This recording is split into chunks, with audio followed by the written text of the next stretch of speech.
On the line is motor race frontman Patch Robertson. Good morning, Patch. Welcome to 103.7 3WAY-FM. Thanks for having me, Anton.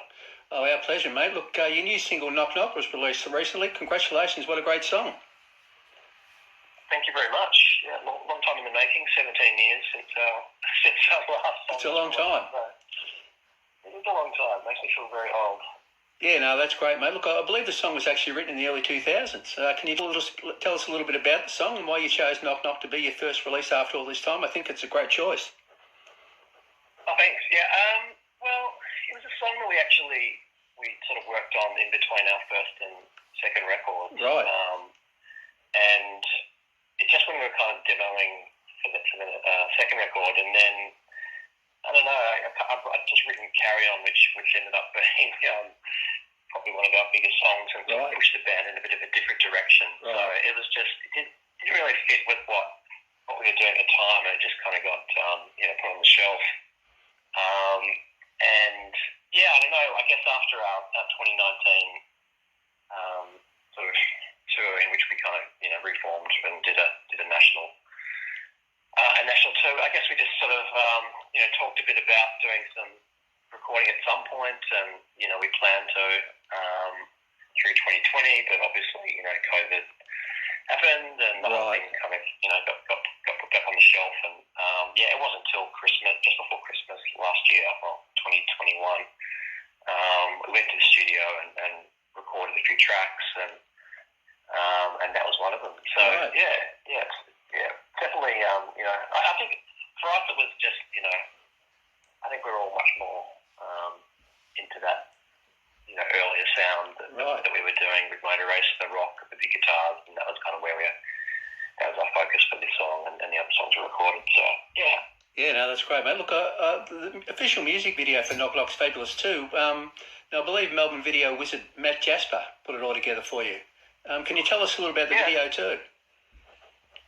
Yeah, well, we actually recorded just before we went on that 2019 tour, which I mentioned before. We had a film crew come along to shoot some of those gigs, and do some interviews and stuff like that. And the plan was to potentially put it into some kind of doco of the band, and as it turned out, that hasn't eventuated as yet. Not yet.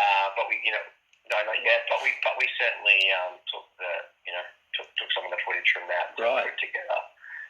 It was all done pretty quickly.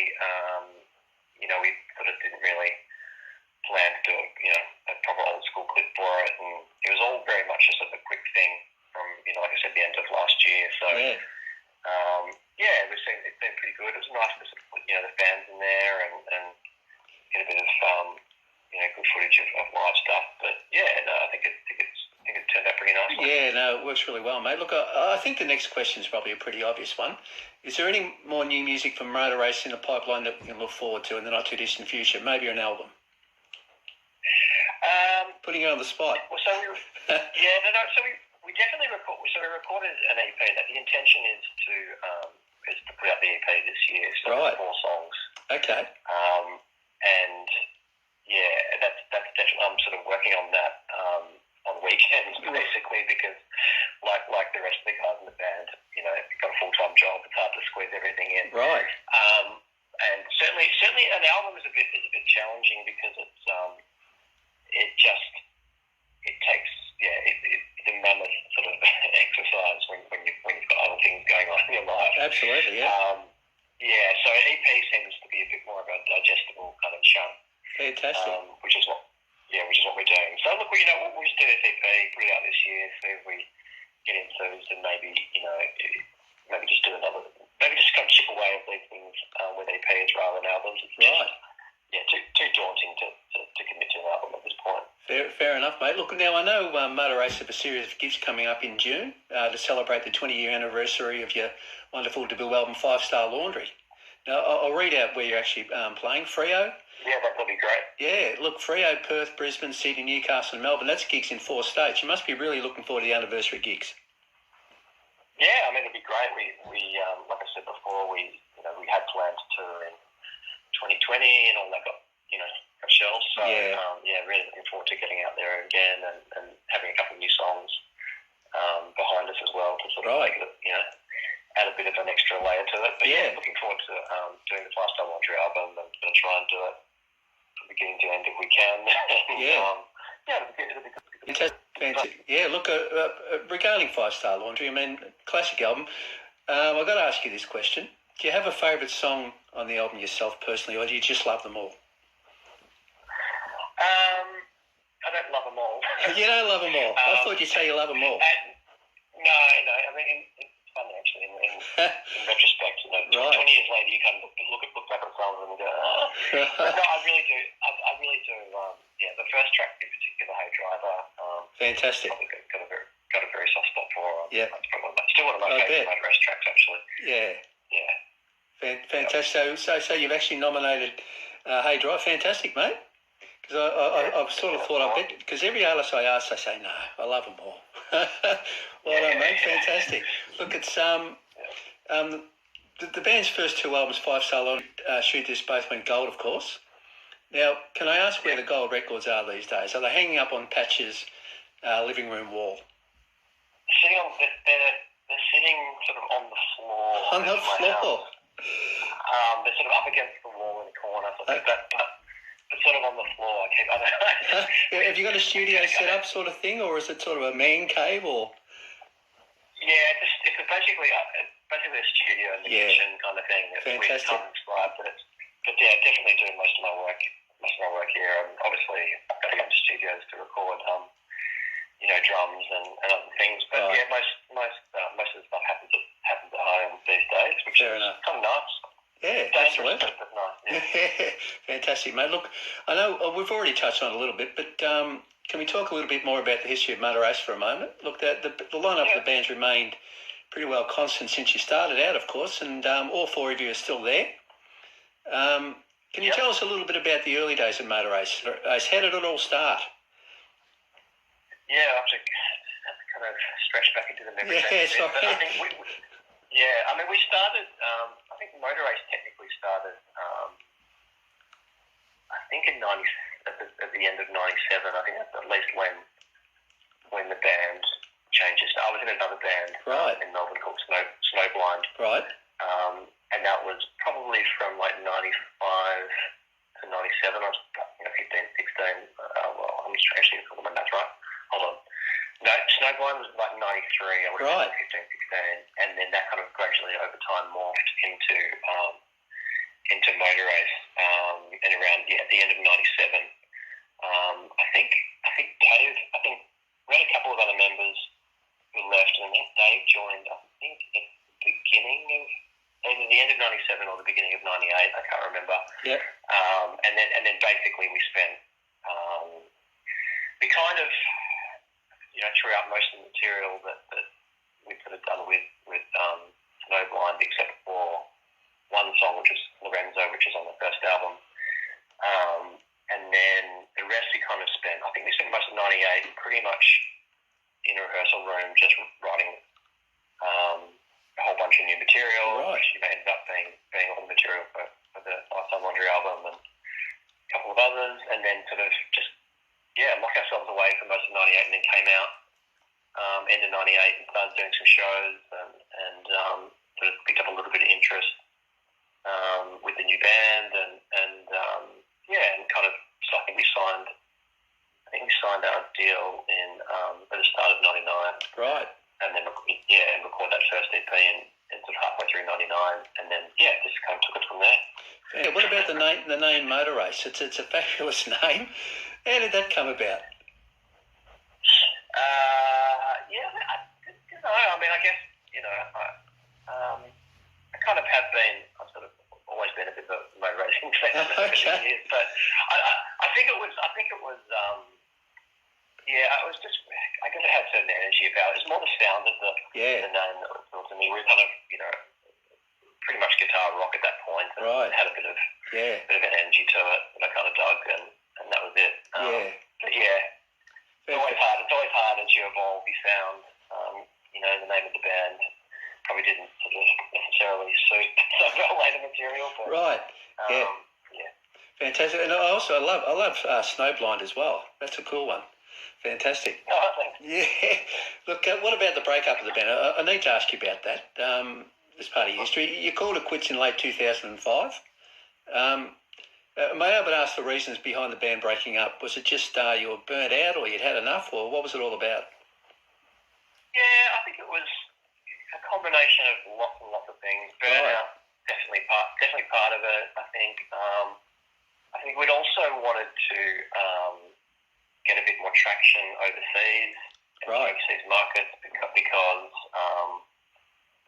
it's just really hard to sustain a career in Australia. To be frank, as a musician, it's very difficult. There aren't the numbers of people, the numbers of shows you can do. It's really, really hard to sustain a music career. A couple of us had started having kids. Pressures, all those kind of boring life pressures that come in. I think start to grind on a couple of the band members, and I don't know. I mean, we didn't really want to. I don't know. We didn't really want to continue with different lineup. Like we could have. I mean, I think we could have spoken very briefly about it. Potentially getting other members in the band to continue it, but it just didn't. I don't know, it just wasn't something that appealed to us, so I think we just kind of put the whole thing on ice, if you like. Yeah. Look, that's kind of the reason. Yeah, absolutely. With so what did all you guys do during that period? Because it was about 12 years, wasn't it? You sort of just became normal citizens, did you? Is that what happened, or?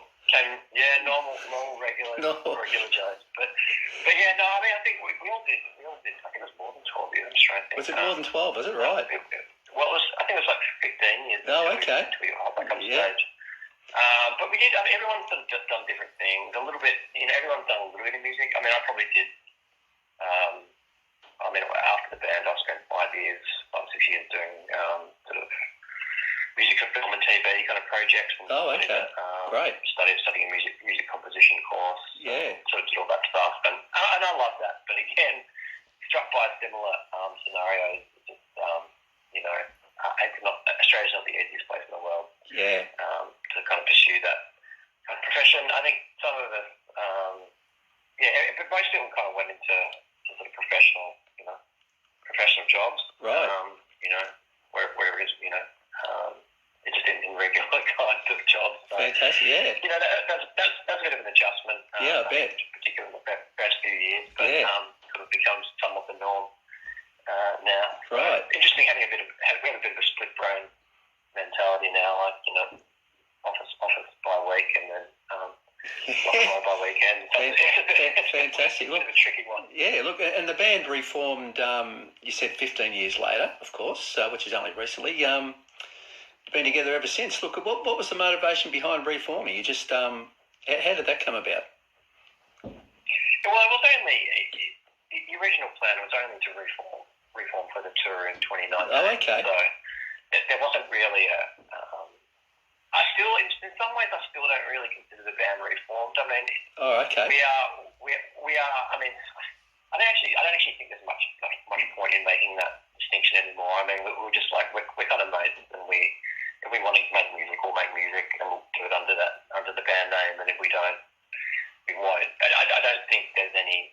At least I don't get any sense that it's not like we're trying to resurrect the music career. Okay. Like it's just that we think that there's still good music to be made between the four of us. There's still fun to be had between the four of us and the fans and whatnot. And that's really what it's about. It's really there's absolutely no commercial or sort of no one needs the money. Right, that sort of stuff. Yeah.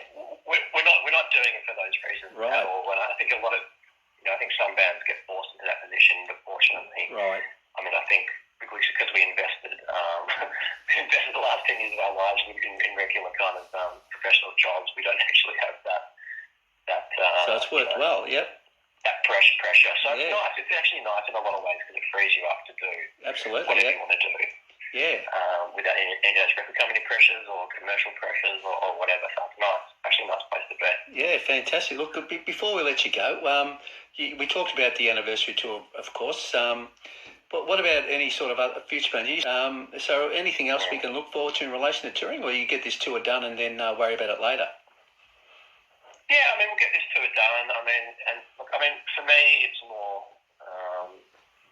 my main interest in the band is the music, making the music and recording the music. Right. Touring is fun, but it's hard to do, particularly in the current climate. Absolutely, yeah. But I think look, my hope is that the sort of the motivation continues after this EP is done, and we do a bit more recording, maybe again sort of towards the end of the year, and just sort of take it from there. We're doing music that we feel is of value, and it's not like a backward step right for the band, or it's not lesser quality than stuff we've done, and we'll probably keep doing it as long as it's enjoyable. Yeah, no worries. That's great. Thanks so much, Patch. Look, for joining us today on 103.7 3WAY-FM, it's been an absolute pleasure, mate. Yeah, great. Thanks for having me, Anton. No worries. Look, and good luck with Knock Knock. It's a great song, and also the 5-Star Laundry anniversary tour, mate. Cannot wait for that. Really looking forward to seeing you guys performing live again. Awesome. Thanks, mate.